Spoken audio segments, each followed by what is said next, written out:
Just so thrilled to have our next guest. You know what? They're not guests. They're friends. And I love them from the heart. And they do, first of all, what they do from their hearts is magnanimous, because that truly defines what the Friendly Sons of St. Patrick is all about. And then for them to be the sponsors of the most important signature race in our city's history is doubly exciting. As we welcome Dan, quote, Danny McCarthy. You like that? Absolutely. This time of year, Danny work. Oh, Danny boy. Danny boy. And Don O. Cuddy. Yeah, the token Irishman. Don, it's great to see you, and a lot of positive response from your last time being here on the air, talking about a separate issue about the fishing industry. So congratulations for that. Thank you. Let's talk about the signature event, buddy. Yeah, so we're the 39th annual New Bedford Half Marathon. Kicks off Sunday at 11 a.m. at City Hall Plaza. It celebrates the entire city. It's a 13.1 mile course that really highlights the beauty and the diversity of our community. Starts at City Hall Plaza, heads up towards towards Hathaway Road, up down Purchase Street, and then up the big Hathaway Hill, which is great. And then the runners get to enjoy the beauty of the city down Rockdale Avenue, which is a slightly downhill grade. Don can speak to that because he's run it many times, not just several times. But then you get to see the beauty of the south end of New Bedford as well, with a wonderful trip out West Rodney French and back East Rodney French. And then coming back up County Road, it's a pretty significant hill, but it's our little heartbreak hill here in New Bedford. And we finish down at City Hall Plaza, and we welcome all the runners and spectators to get out, enjoy the beautiful weather, the beautiful day. We've had a great mild winter so far. It's going to be a wonderful event, and we get to enjoy the planning and the execution of the event. The runners get to enjoy participating, and we really hope the community gets to enjoy celebrating sportsmanship, camaraderie, and respect for the community on Sunday. I remember past marathons when it was, cold as all hell, or it was blustery, or there was snow out, and there was all kinds of weather conditions. We're expecting a pretty good weekend here. We are. We're keeping the snow gods at bay. Yeah, right. Last year was a Herculean effort to remove the 30 inches of residual snow on the ground the week leading up to the race. That's why I brought it up. Yeah, so we had many people in the community came together and volunteered services, heavy equipment, shovels and snow blowers, so we could get the water stops and the sidewalks clear for the spectators and for the volunteers. But we're in a different situation this year. I know that people keep talking that there's a pending storm, but the luck of the Irish will keep us safe, dry, and warm next Sunday. Indeed. And Don, you have run the race quite a few times, yes. Oh yeah. My first race was in 1992. 92. Right, and actually that was the first time I set foot in the city of New Bedford. I wasn't living here at the time, but I came for the race. It's interesting because the humble beginnings of this race have translated, folks, into a Grand Prix race. It really speaks volumes about the excellence of the Friendly Sons and all the organizational efforts that you put into this. It really does. Oh, it certainly does. And, people forget too that in 1989 there was a world record set on the half marathon course. By Jeff, right? No, this was the female, Ingrid Christensen, the great Norwegian runner. Oh yeah. And she was training for the Boston Marathon. She came to New Bedford, and do you recall the time? Or? It was 1:08 and change. Yeah, and it was a world record. And of course, in those days, the race had a major sponsor, the Bank of Boston. So there was prize money, significant prize money, which brought the elite runners. Some of the old timers might remember that race too, because there was a world-class Portuguese lady who came, Aurora Cunha, and so there was an interesting race there in the women's side. But Ingrid just had another level. She stepped it up around Buttonwood Park and ran away. So she basically ran the race alone, which is astonishing because she didn't really have anyone to press her. So she still managed to win a world record. Do we have any powerhouses running this year? We do. There's some great, I know Don's writing some articles, so we don't want to give away all of what he has coming in the paper in the next few days, but We have a unique situation in the fact that many of our runners, we like to call them New Bedford Half Marathon alumni, had participated in the LA U.S. Olympic Marathon trials at the end of February. So many of them are going to make the decision today, tomorrow, and early Sunday whether they're going to be able to compete at the elite level in the half marathon distance, so close to having just finished their Olympic trial bid. But we do have one of the athletes that's definitely, or several of the athletes have confirmed. Dan Vasallo, who had competed, Lou Serafini, who had competed. He's with the Heartbreak Hill Runners Club. Mm-hmm. Dan is with the Central Mass Striders. And what I like to think of as our community favorite, Ruben Sanka. Ruben is a Cape Verdean Olympian, so he's he is he's been a winner here in New Bedford in the past. Last year, right? 2 years ago. 2 years ago. And then 4 years ago. Yeah. And we have a great team of people who have won in the past who are going to be doing some color commentating for us. Matt Pelletier, I know Eric Narcissi is going to be running. He has done some color commentating for us in the past.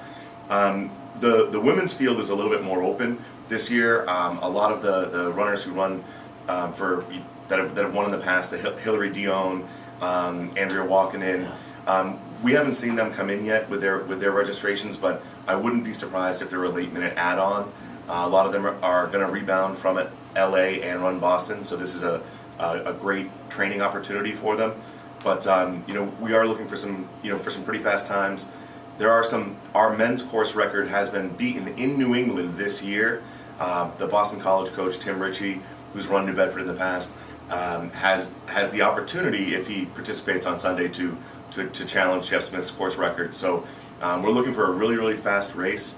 I think it's been a mild winter. People have had an opportunity to train. So we're excited for what we're going to see at the finish line. So how many runners will actually be hitting our pavement? So we'll end up with a post-registration of between 3,100 and 3,200, 31 and 3,200 runners.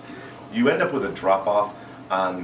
Things happen, and life happens. Sometimes people end up getting injured during their training, or potentially not training enough. But you usually will expect about a 12 to 15% drop-off. So if we have more than 25 to 2,750 finishers, we've had a decent year. Yes, and once again, this is the Grand Prix series of the USA. It's USA Track and Field New England Track Grand and Prix. Field USA, yes. And folks, we can be very proud. A couple of things I want to mention. How many spectators, Don, do you think will attract this year? How many do you think there'll be about? I wouldn't have any idea how to estimate the crowd. I know that there are certain points where you really see a bunch of people down Rockdale around thousands of people. Thousands. They're 5 and 6 deep along Rockdale there. And people have the opportunity to watch the start, and then they can go down Union and watch it again at the 5 mile mark. Great idea. And then I believe one of the businesses on Rockdale, Mark's Auto Center, is sponsoring some kind of rally there. Nice. So that there should be a good crowd down at the south end as well. Yep. I do want to mention somebody who's been instrumental each and every year, Dan and Don, and that is Captain Joe Cordero. You could not do the race without him. I love this guy. Single most important advocate for our race. And he is in command. He is in command.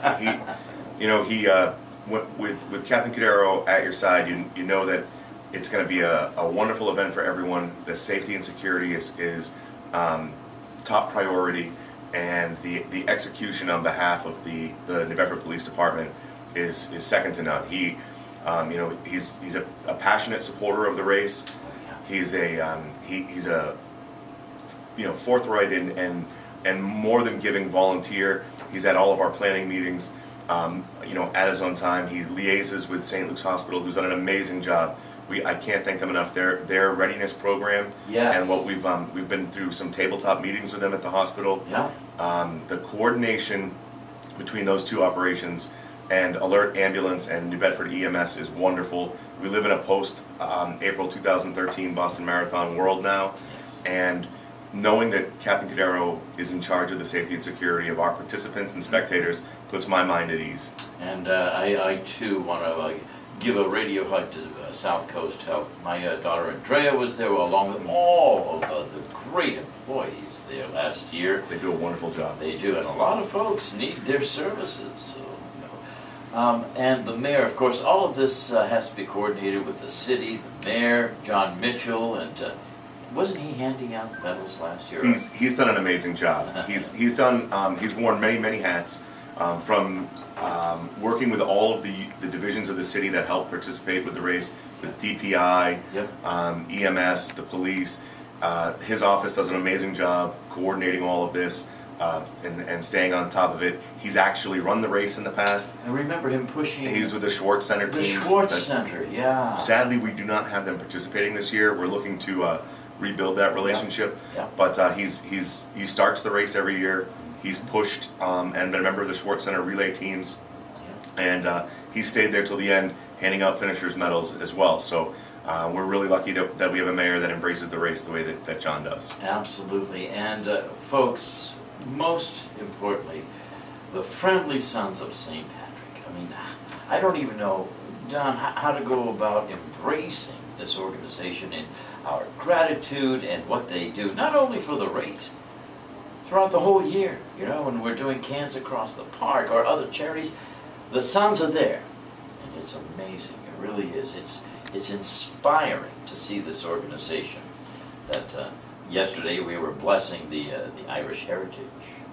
Yeah, well, the Friendly Sons, of course, are major contributors to the race, but it's a community-wide event. So you can't talk about the race without talking about the volunteers. Ah. You know, who come out every year. I mean, Yes. some of the water stations, they've got 3 generations now manning the water stops. Really? Yeah. And then you have to give respect to the founders of the race, the men who put this race on for 30 years against all the odds. And they are? Well, I hate to leave anybody out, Yeah. but some of them who spring to mind, of course, would be Larry Finnerty. Who was that? Larry Finnerty. Larry Yeah. Finnerty. I heard of him. Dr. Larry Finnerty. I can't hear you. What's that? Well, 2 great guys from Fairhaven, Dave Richard and Oh. Marty Flynn, who continue to work. Dave Richard been working the finish line at the race since day one. You know. Wow, yes. I mean, there's a million stories around this, but this race wouldn't be possible without the community efforts that go into it. You betcha. And another thing I'd like to mention, of course, is the fact that you know, the actual running has spawned so much good in the community because you have events, a spin-off from the race, such as the Schwartz Center relay team.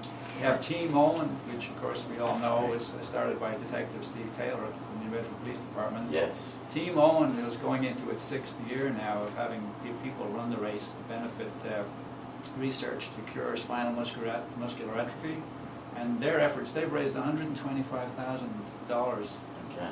for research basically through running. You Yeah, know? yes, yes. These are all such notable, you know, offshoots Yeah, right. of this wonderful event, and it truly is our signature event that we welcome all the thousands of spectators, the thousands of runners who will be running around the loop course.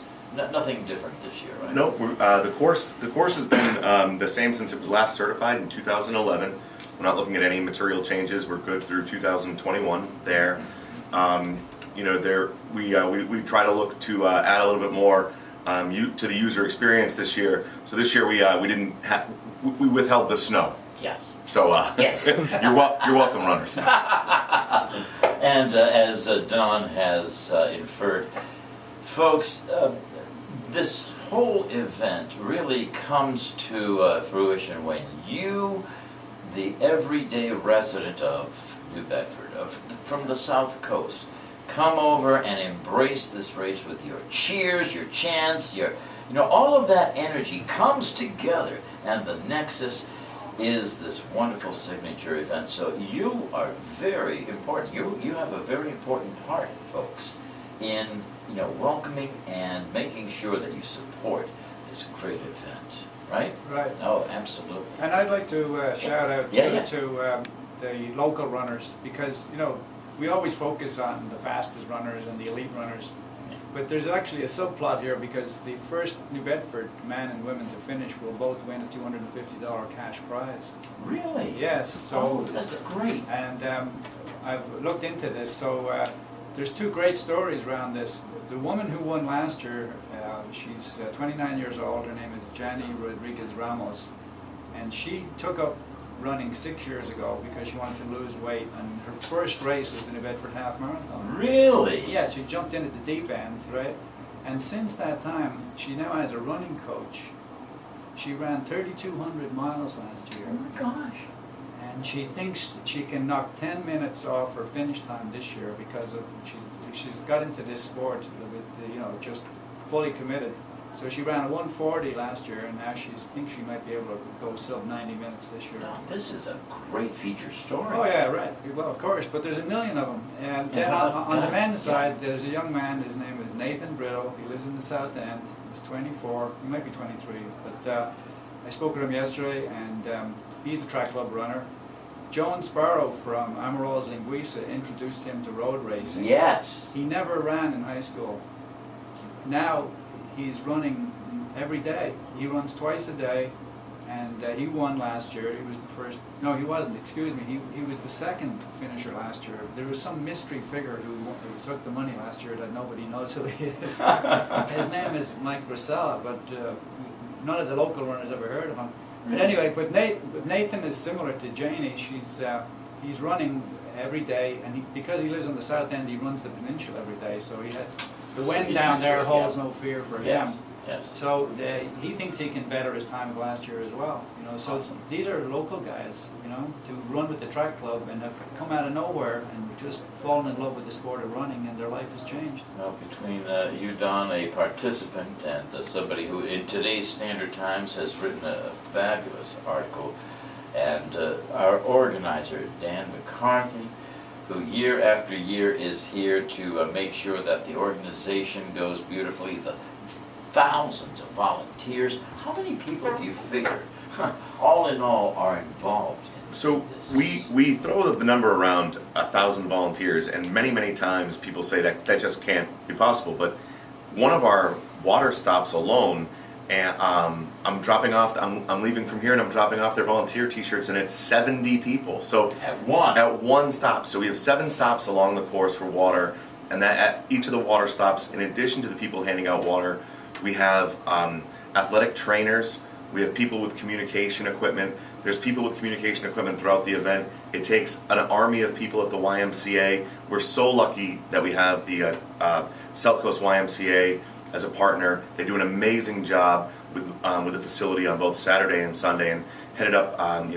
Gary Schuyler is going to be retiring this year as the executive director of South Coast YMCA. We wish him the best. Tara Pacheco does a great job as the executive director of the Greater New Bedford YMCA. It really does take an army, or it takes a village to put on the event. And so yeah, that 1,000 number is actually very accurate. One thing we do want to just remind people of: we really appreciate the community understanding that in order to execute this event in the safest way possible for all participants and all those who are helping put on the race, we do require some street closures. And we understand that that affects some people more than others. As the race progresses, we can reopen streets. We've done the best we can to try to limit the impact in the South End by having a cutoff time. Right. So we're going to try to get those streets open just as fast as possible. We appreciate your support year after year, and it really is about the safety of the runners and the spectators, and we appreciate your support and patience with the street closures. Absolutely. I don't know how else to say thank you other than to embrace you and all of the people involved in this Grand Prix series of races that started 39 years ago and has grown to truly a preeminent level of respect.